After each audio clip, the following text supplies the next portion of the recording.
దేవుని బిడ్డలు కొన్నిసార్లు వ్యాధులకు గురవుతారు. ఆ వ్యాధితో ఉన్నప్పుడు ఏం చేయాలి?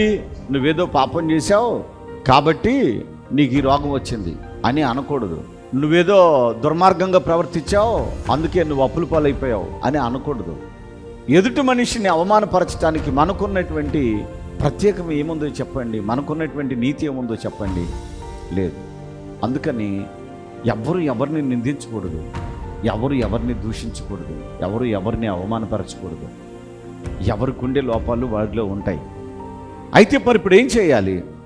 ఒక వ్యక్తికి క్యాన్సర్ వచ్చింది, మందులు వాడుతున్నాం, డాక్టర్లు మేమేం చేయలేమన్నారు. ఒక వ్యక్తికి గుండె పాడైపోయింది, మందులు వాడుతున్నావు, డాక్టర్కి మేమేం చేయలేమన్నాడు. ఒక వ్యక్తి కిడ్నీలు పాడైపోయినాయి, కొంతమందికి లివర్ పాడైపోయింది, డాక్టర్స్ మేమేం చేయలేమన్నారు. మరి ఇప్పుడు ఏం చేయాలి? ఇంకేం చేస్తామండి, డాక్టర్ గారు ఆశలు వదులుకోమన్నారు కాబట్టి అడిగిందల్లా పెట్టేస్తాం, తినేసి తొందరగా చచ్చిపోతాడని పెట్టేస్తావా?